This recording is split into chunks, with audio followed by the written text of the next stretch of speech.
Hey folks, Iolair here. Today is Tuesday, January 19th.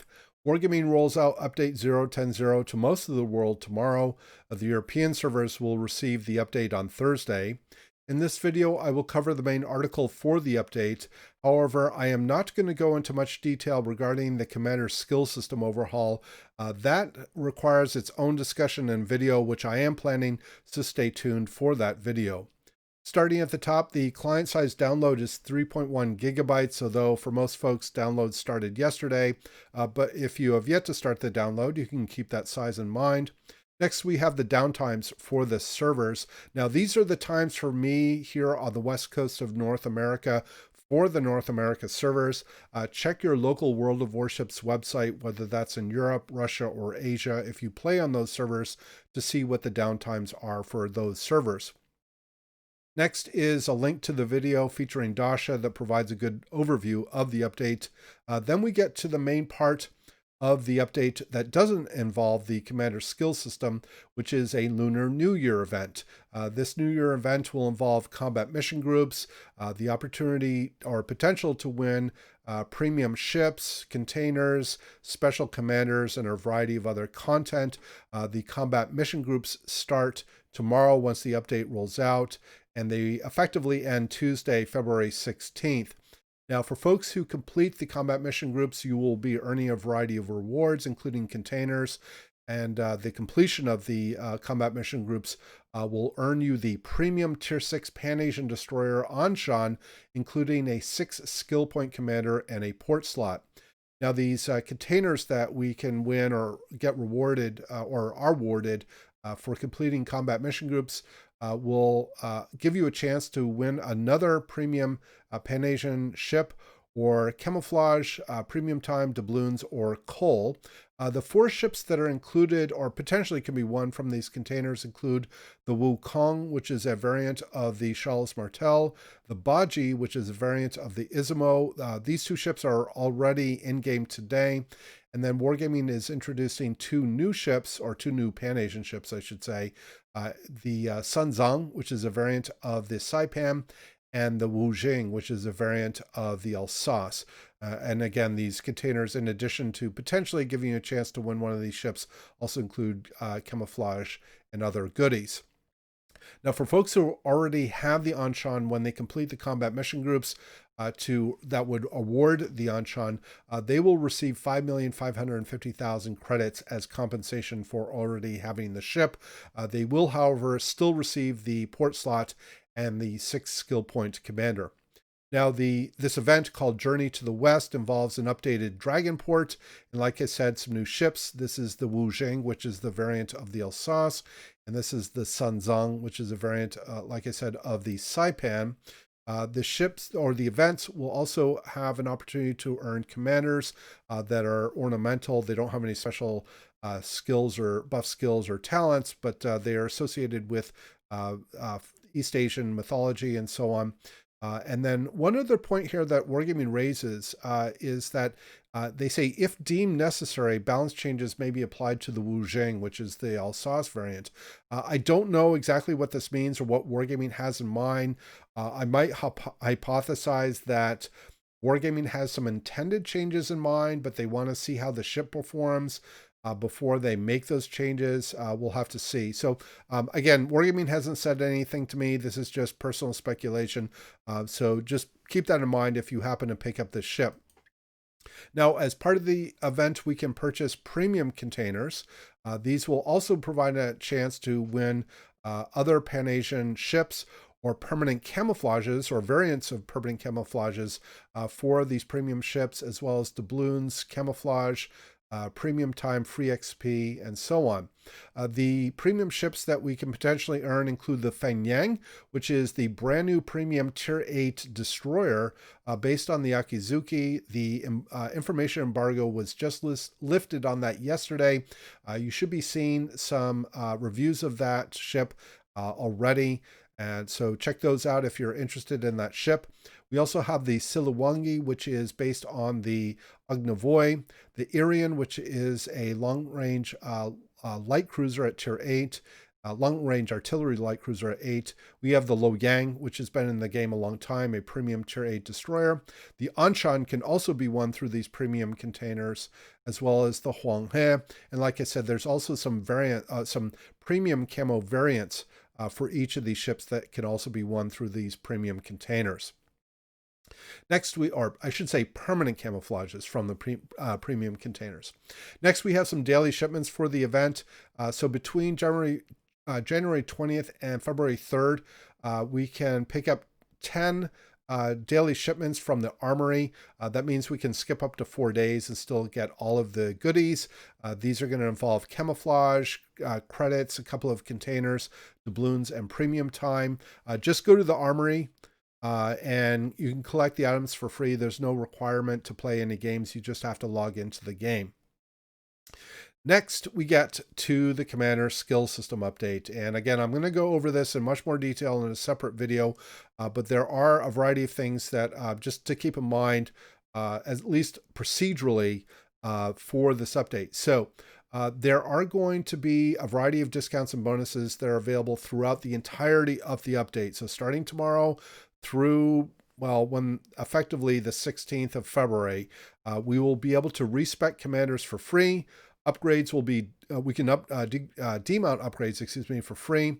And the cost in doubloons to retrain commanders is being reduced by 90% for the update from 500 to 50 doubloons. And in addition, players who have access level 8 on their accounts or higher will receive 500 doubloons for free when they log into the game. This will give them the option of retraining up to 10 commanders at no charge, or effectively no charge, for those commanders. And then there are also going to be some combat missions in 010 for a variety of nations that will allow players to earn up to an additional 600 doubloons for completing those missions, giving you a total potentially of 1,100 doubloons, allowing you to retrain up to 22 commanders as part of the event. Again, there is a separate dedicated article. Link is in this article to that other article, and I will cover that in the separate video. All right, next is a reminder regarding the Kure dockyard to build the Hizen. That will continue through 010 as far as the combat missions and doing the shipbuilding phases, or completing the shipbuilding phases for the in the update. Now, if you do not complete the shipbuilding during 010, you still have a chance to purchase the ship or purchase the remainder of the incomplete shipbuilding phases in update 010.1, but that will require doubloons at the cost of 1,950 doubloons per shipbuilding phase. But just keep that in mind. Next, we get to Clan Brawls. We are going to have the 14th and 15th Brawl for this update. These are going to be 7 versus 7 formats. The only requirement is that the team leaders be part of clans. The other members could be mercenaries. They could be part of the same clan as the team leader. They could be in different clans, or they don't have to be part of clans at all. Anybody can participate. Like I said, the only requirement is that the team leader be part of a clan. The brawls will take place during 5-hour windows on the respective days. All of the times here listed are UTC, so factor in whatever your local time zone is for the server you play on. For me here on North America, I'm in UTC -8, which means that the games will take place between 4 p.m. and 9 p.m. my local time. The 14th Brawl, 7 versus 7 format, like I said, up to 6 mercenaries, tier 8 ships, a maximum of 2 battleships, no aircraft carriers, and games can last up to 20 minutes. The 15th Brawl will be the same 7 versus 7 format with tier 10 ships, again, a maximum of 2 battleships, no aircraft carriers, and again, up to 20-minute games. The game mode will be arms race for these matches. The maps involved will be Islands of Ice, Mountain Range, Trident, Warriors Path, and Sleeping Giant. Rewards for each brawl can be up to 5,000 coal, 3 million credits, or as well as 120,000 Elite Commander XP. All right, next we get to other changes, and this usually involves some important updates and not just to be overlooked. And there's definitely some important updates in this part. So starting at the top here, we're going to have sort of a standardization of secondary battery firing ranges. So most nations will have a particular range, and then the German and French battleships will get buffed ranges. Generally, the German and French battleships will be 15 to 25% longer in terms of their base range compared to the other nations. This table provides all the information. So the left-hand columns are the base ranges for the German and French as well as the other nations. And then the right-hand columns are the maximum ranges that can be reached for the German and French as well as other nations. So for the German and French, the secondary batteries can now be maxed out to 12.5 kilometers for tier 10, 12 kilometers for tier 11, 11.5 for tier 8, 9.5 for tier 7, and etc. on down the line. Next, we have a couple of, well, minor nerfs to the secondary battery firing ranges for the tier 8 and tier 10 German aircraft carriers, the Percival and the Richthofen. The Percival is getting about an 8% nerf from a base secondary range from 7 kilometers to 6.6 kilometers, and the Richthofen from 7.2 kilometers to 6.9 kilometers. I personally don't think this is going to be particularly a big deal, because if you're regularly in secondary battles and random matches, with these aircraft carriers, not sure what that means in terms of your play style, but I personally don't think that's particularly a big deal. Interestingly, however, is the next item, which is the Plymouth, which is the special tier 10 Royal Navy light cruiser. Her secondary battery firing range is being increased about 20% from 6 to 7.25 kilometers. There's no mention here as far as any other tier 10 cruisers that are going to receive the same buff. Now, the next buff is something that's been discussed about in many quarters. In fact, I did a video a couple of days ago on this. For the tier 7 through tier 10 German battleships, and again, this should apply to both Tech Tree and Premium, the secondary battery accuracy is being improved. So it's going to be improved by 22.5%. And if you combine that buff with the new, or effectively the replacement of the manual secondary skill, which is called Improved Secondary Battery Aiming, which is under the new commander skill system, the overall effect is to improve accuracy by 50%. So it's not going to be quite, at least numerically, the 60% dispersion reduction that we get today, but it's going to be materially, I think, probably pretty close. And again, Wargaming is going to keep a very close eye on this, for not only for the German battleships, but also for the other nations like the French and the premium US Navy ships, which at this point are not, like I said, not receiving this buff. But Wargaming will keep a close eye on that. Next update actually is a one-liner that I think is being kind of understated here, and I really want to call out. So starting with 010-0, we will no longer have the situation where if our engine receives a critical damage, which would normally stop our ship dead cold unless you had last stand, all ships now will continue to function at 20% efficiency. So basically you're running at 20% your maximum speed, or up to 20% your maximum speed. So you won't be dead in the water. This applies to all nations, all classes, all tiers. It doesn't matter what. I think this is kind of an important point that is not being called out more visibly, at least in this article. Next update is to the Atlanta and Atlanta B. They are getting a buff to their main battery firing range from 11.1 to 13.3 kilometers. Now, this is to address the fact that there is no AFT equivalent under the new commander skill system for cruisers to extend the main battery firing range of smaller caliber light cruisers like the Atlantas, the Colbert, the Smolensk, etc. Now, this change is only to the Atlanta B at this point. The Flint is not being changed at this point, but again, Wargaming has stated repeatedly that they're going to monitor the performance of the Flint to see if that needs an adjustment as well. And then for the Colbert, which is another ship that has historically benefited from the AFT skill, she is not going to get a buff on her range.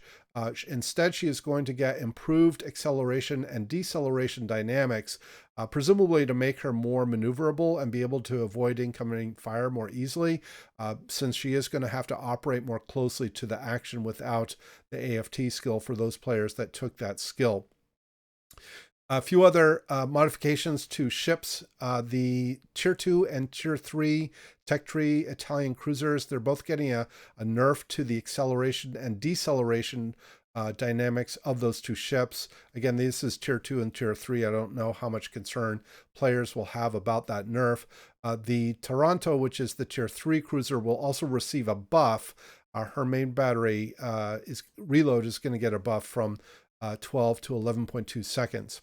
The next ship that's getting a buff is the Oklahoma. So the Oklahoma was, or at least Wargaming's treatment of the Oklahoma has not been very positive, giving her a main battery reload of 40 seconds originally when she was released. She's now getting a buff to have her reload reduced to 38 seconds. So for players who like playing the Oklahoma, this is certainly welcome news. Another buff to another ship. This is the Tech Tree Tier 7 Royal Navy Light Cruiser HMS Fiji. Her deck armor is going to be improved from 38 to 51 millimeters. Now, what this means is that most 203 millimeter heavy cruiser HE will not be able to penetrate her deck anymore. Now, German heavy cruisers at 203 millimeters or larger will still be able to, as well as super cruisers across the nations that have 305 millimeter guns or bigger will also be able to penetrate with their HE, the 51 millimeter deck. Next is an adjustment to the speed of patrol fighters for researchable aircraft carriers, as well as the premium carriers Ark Royal, Erich Löwenhardt, Kraft Zeppelin and Kraft Zeppelin B. They are going to be increased at various speeds across the different tiers. Wargaming justifies this change as this change will improve the efficiency of fighters and prevent enemy planes from escaping. Later, we plan to accordingly increase the different speeds of all deck fighters. Next is the detectability of patrol fighters for tiers 6, 8, and 10 carriers is being increased to 7.5 kilometers. Now, this change will prevent a situation under the new commander skill system where patrol fighters will appear directly in front of a squadron, leaving no opportunity to evade the fighters. So that is a change to the detectability of patrol fighters. And then also a change to engine boost for squadrons is the effects that increase a squadron's engine boost time no longer increase its recovery time. So that is the other updates. And then the last material part that I'm going to cover here is some additional content, additions and content. A number of ships, premium ships that are going to go into testing, I should say. The premium Tier 8 French battleship Flandre, the Tier 10 German aircraft carrier Maximilian, and the Tier 10 U.S. Navy light cruiser USS Austin will be coming to developers, volunteers, and community contributors to test as part of the update. We are also going to get a new Pan-American destroyer, the Urua. I'm sure I'm brutalizing the pronunciation of that. It's a variant, or it's actually a clone of the premium Tier 6 Royal Navy destroyer HMS Gallant. She is going to be brought to the game as well. There's details later about how we will be able to acquire that ship. Next update is, again, a good, important reminder. The Georgia, Alaska, Massachusetts, Thunder, and Smoland are all going to come out of circulation for purchase as of the next update. So this is the last update to be able to purchase those ships if you don't have them already. And then the Summers, which is the Special Tier 10 U.S. Navy destroyer, will come out of circulation for purchase as of update 0.10.2. So we have this update and the next update to purchase that ship. Wargaming says that the Summers will be replaced by the Austin. Now, again, do not read into this that necessarily the Austin will be incorporated into the game for 0.10.2. That may or may not be the case. Only that this is effectively a replacement for the Summers. All right, and then the last part here is a list of various bug fixes and modest changes to the game, mostly visual and stuff like that. So I'm not going to read through these. Check this out if you want to look into any bugs that maybe you encountered that you want to see are fixed for this update. One last note, actually, that is important. Just a reminder that Wargaming has ceased support of the Mac OS as of this update. So Mac OS users are either going to need to find another machine to play on or use Boot Camp or something to emulate Windows so that they can play World of Warships on their Apple machines. All right, so a fairly long update for this article. Again, stay tuned for a video to cover the Commander skill system in much more detail. I hope you found the information here useful and interesting. Let me know your thoughts about the update. And as always, we hope to see you out there on the virtual seas, and we wish you happy sailing.